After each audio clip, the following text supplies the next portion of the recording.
প্রিয় দর্শক, লাইভ সেশনে আপনাদেরকে আবারও স্বাগত জানাচ্ছি। মার্কিন নৌবাহিনী ইরানের জাহাজের উপর হামলা করেছে। ইরান এবার পাগল হয়ে আমেরিকানদের খুঁজছে।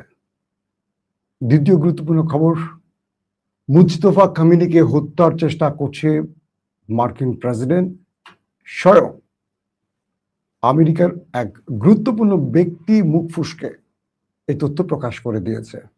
পাশাপাশি হরমুজ প্রণালী ঘিরে এখন কি চলছে, যুদ্ধবিরতির ভবিষ্যৎ কি, অনেকগুলো বিষয় নিয়ে আলোচনা করতে চাই।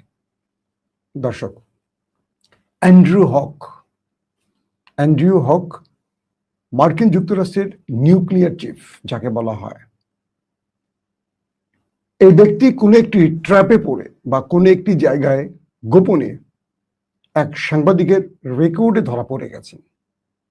অর্থাৎ অ্যান্ড্রু হক, যিনি মার্কিন নিউক্লিয়ার প্রধান বা চিফ, তাকে ট্র্যাপে ফেলে দেওয়া হয়েছে বা যে কোনোভাবেই হোক কোন একটি গোয়েন্দা সংস্থা বা কোন একজন রিপোর্টার গোয়েন্দা সংস্থার হয়ে কাজ করতে গিয়ে তার অনেক তথ্য প্রকাশ করে দিয়েছেন। অ্যান্ড্রু হক তার বক্তব্যে বলছেন, মার্কিন প্রেসিডেন্ট ডোনাল্ড ট্রাম্প তিনি ইরানে নিউক্লিয়ার অ্যাটাকের চেষ্টা করেছিলেন, কিন্তু মার্কিন জেনারেলরা তাকে সে কাজটি করতে দেয়নি। তিনি আরেকটি তথ্য ফ্লাশ করে দিয়েছেন, সেটি হলো ইরানের ভেতরে একটি স্কুলে হামলায় 2 শতাধিক নিহত হয়েছে, যার মধ্যে প্রায় 2.25 শতাধিক ছিল কোমলমতি শিক্ষার্থী। এটিও মার্কিন প্রেসিডেন্ট ডোনাল্ড ট্রাম্পের নির্দেশে বা তার নির্দেশ, এক কথায় তিনি এই শিশুদের হত্যাকারী ছিলেন, এই তথ্যটিও অ্যান্ড্রু হক প্রকাশ করেছেন। সবচেয়ে ভয়ঙ্কর যে তথ্যটি তিনি দিয়েছেন সেটি হলো যে মার্কিন president Donald Trump Ayatollah Ali খামেনির ছেলে, বর্তমান যিনি গদিসীন বা যিনি বর্তমান ইরানের সুপ্রিম লিডার, মুজতফা খামেনিকে হত্যার চেষ্টা করে যাচ্ছেন। একদিকে আমেরিকা আলোচনা করছে ইরানের সাথে, নেপথ্যে মোসাদ, সিআইএ এর মাধ্যমে আমেরিকা এবং ইসরায়েল খুঁজে বেড়াচ্ছে কয়েকজন ব্যক্তিকে। এর মধ্যে অন্যতম টার্গেট হলো মুজতফা খামেনি। এজন্য আমেরিকার বেশ কয়েকটি গণমাধ্যম এর আগেও সংবাদ প্রকাশ করেছিল, মুজতফা খামেনি নেই, তিনি মারা গেছেন, এটা সেটা।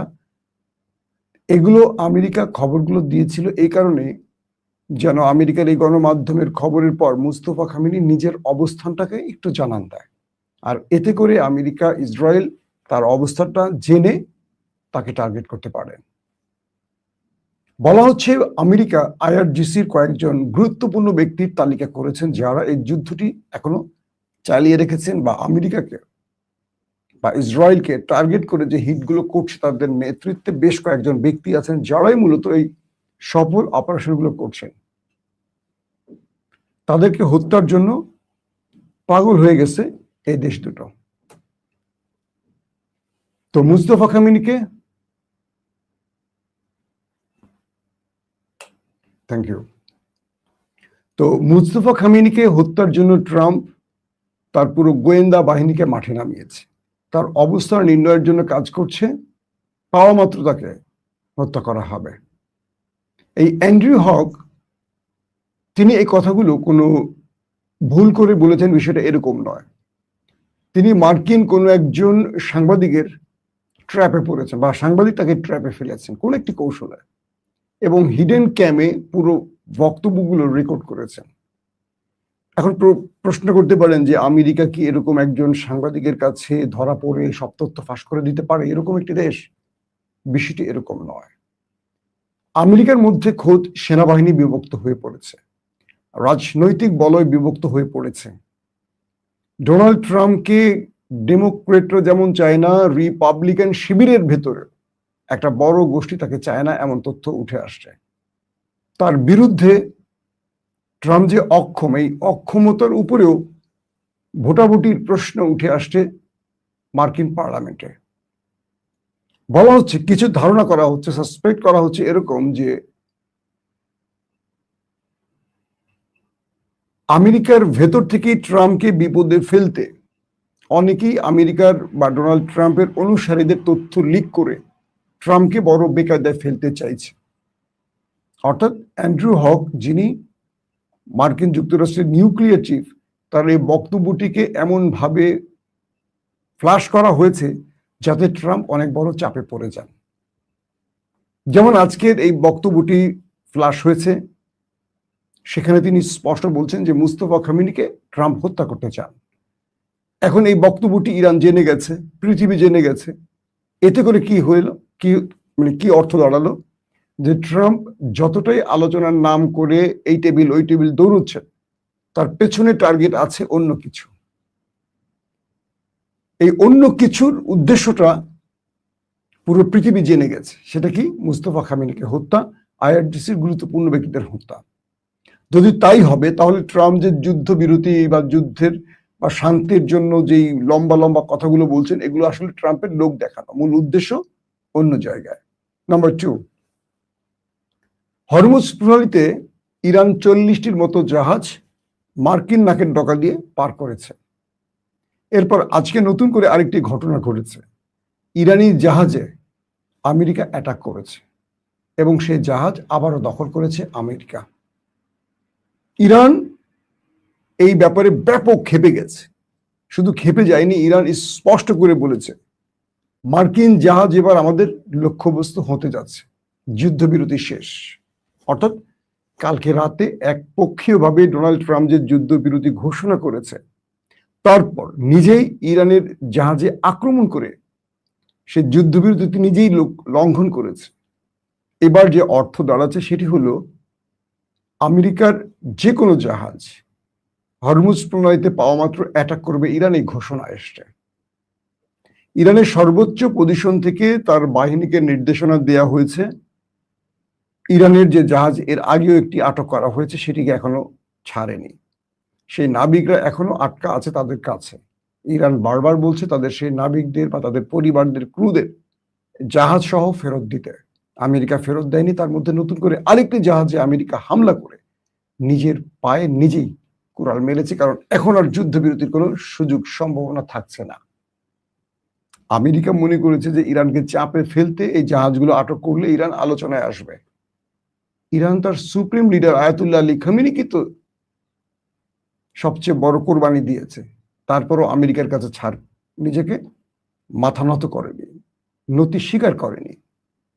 এখন ইরান প্রতিশোধের ঘোষণা দিয়েছে, বলছে হরমুজ প্রণালীতে মার্কিন কোনো ওয়ারশিপ, জাহাজ যা পাওয়া যাবে তাকে অ্যাটাক করা হবে এবং ইরানি বাহিনী সেই শপথে মাঠে নেমেছে। যে কোনো সময় হরমুজে ইরান আমেরিকার বড় সংঘর্ষ আমরা দেখতে যাচ্ছি, কনফার্ম। তার মানে এই যুদ্ধটাকে আর কোনোভাবেই স্থিমিত করা যায়নি, থামানো যায়নি। আমেরিকার যুদ্ধবিরতির কথা বলছে, নানান রকম কথা বলছে, আবার নেতানিয়াহুর সাথে গোপনে প্ল্যান করে অন্য মিশনে নামছে। ইরান বলছে স্পষ্ট করে যে পৃথিবীর সবাইকে বিশ্বাস করা গেলেও আমেরিকা বা ট্রাম্প বা নেতানিয়াহুকে বিশ্বাস করা যাবে না, কারণ তারা যে কোনো পরিবেশে পল্টি নিতে পারে, মিথ্যা কথা বলতে পারে। আমরা সেই ফলটি দেখছি। এখন আমেরিকার মধ্য থেকেই খোদ প্রশ্ন উঠেছে, ট্রাম্প কেন ইরানের জাহাজে আক্রমণ করলো? ট্রাম্প যদি শান্তিই চায়, শান্তি চুক্তিই চায়, তাহলে ইরানের ভেতরে বা ইরানের কাছে গিয়ে ইরানের হরমুজ প্রণালীতে জাহাজে আক্রমণ করার কারণ কি? কারণ ট্রাম্প এই যুদ্ধবিরতি চায় না, সে চাইছে ইরানের সাথে আরেকটি যুদ্ধ, কিন্তু সে পারছে না মার্কিন জনগণ, মার্কিন রাজনীতিবিদ, মার্কিন ইস্টাবলিশমেন্টের চাপের জন্য। তিনি পৃথিবীকে দেখাচ্ছেন যুদ্ধবিরতি, আর ভেতরে ইহুদি ইসরায়েলের প্রক্সি হয়ে কাজ করছেন। ডাইরেক্ট আমেরিকারা বলছে, এটা আমি বলছি না। এই পজিশনে দুই দেশের মধ্যে এখন আবারও যুদ্ধ শুরু হওয়ার সম্ভাবনা শুরু হয়েছে।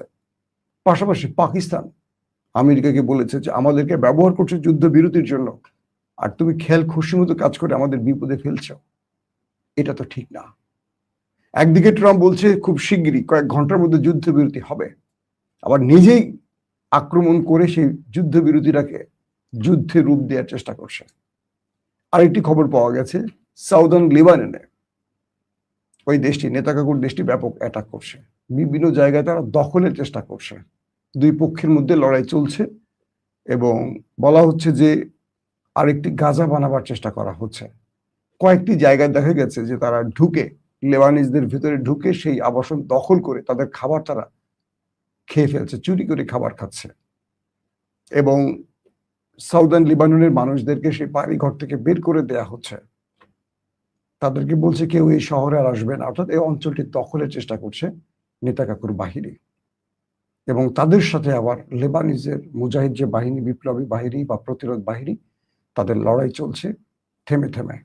দুই পক্ষের মধ্যে লড়াই এখন অব্যাহত আছে। যে ইসরায়েল 12 দিনের যুদ্ধবিরতি ঘটালো, সেই ইসরায়েল কয়েক ঘন্টার মধ্যে আবারও লেবাননে আক্রমণ করে তার যুদ্ধবিরতি লঙ্ঘন করলো। তার মানে যে বিষয়টি প্রকাশ্যে আসলো সেটি কি, ট্রাম্প বলে, নেতানিয়াহু বলে যুদ্ধবিরতির ঘোষণা করছেন এক মুখ দিয়ে, আর আরেক মুখ দিয়ে সেটাকে লঙ্ঘন করছেন। অর্থাৎ এই ব্যক্তি দুজনেরই ক্যারেক্টারের মধ্যে একটা মিল পাওয়া যায়। তারা সত্য সহজে বলেন না, আর তারা যেটা বলেন সেটাকে কেউ সত্য হিসেবে বিশ্বাস করতে পারে না। শেষ পর্যন্ত আবারও ইরান আমেরিকার যুদ্ধের মাঠে নেমে যাচ্ছে, এই প্রশ্নটি আবার উঠে আসছে প্রত্যেকে।